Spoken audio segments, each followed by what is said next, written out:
Hey everyone, welcome to my Emmerdale channel. I hope you're all having a fantastic day. No one in Emmerdale really knew Kev Harding. At least, that's what they all realized the night he vanished.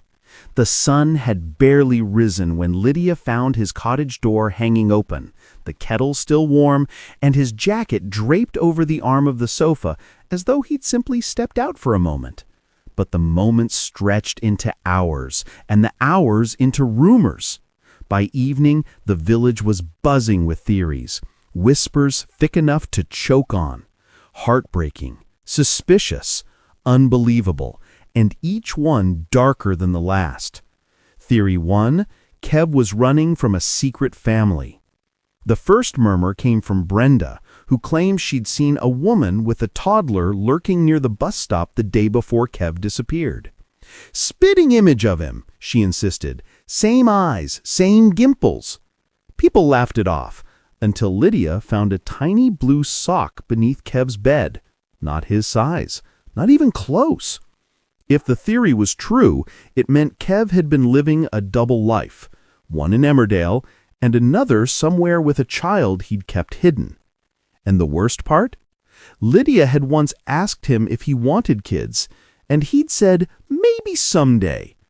Was someday already here? Theory 2. Kev was deep in debt with dangerous people. Then there was Kane, who leaned against the Woolpack's bar and said quietly, "Men don't vanish for no reason. Sometimes they owe the wrong kind of people." A week before his disappearance, Kev had been jumpy, checking over his shoulder, locking the cafe door twice, forgetting things mid-sentence.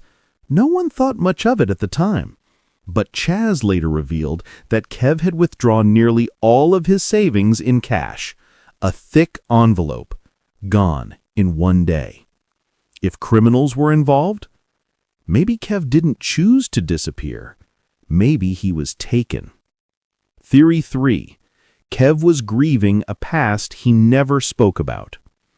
Charity brought up the third theory, whispered, gentle, almost sympathetic. She'd found an old photograph inside a book Kev left at the pub. A young woman, smiling, holding Kev's hand. But the date on the back was 10 years ago, and the message read, "Forever, no matter what." If he'd lost her, if she died, it could explain why he never let anyone close, why he always changed the subject when people asked about his past, why he sometimes walked along the riverside at night, staring at the water as though waiting for a memory to speak. Maybe Kev wasn't hiding from the village. Maybe he was hiding from heartbreak. But Marlon, always sensitive, suggested something different altogether. What if Kev left for us, to keep someone safe?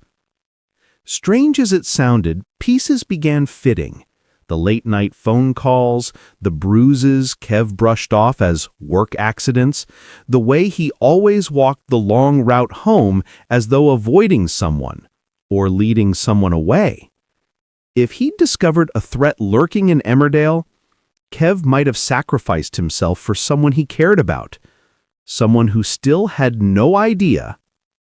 And then came the theory that chilled everyone. Late one night, Lydia heard footsteps in Kev's garden. Just one set. Slow, careful. When she called out, the footsteps stopped. But nothing moved, nothing answered. The next morning, she found a muddy boot print outside his window. Fresh. Too fresh. Kev didn't leave his boots behind. Maybe he was still here, hiding in the shadows of the village, watching, waiting, unable to return, but unable to let go. Whether Kev is alive, in danger, or protecting a truth too devastating to reveal, one thing is certain: Emmerdale will never be the same until his secrets come to light.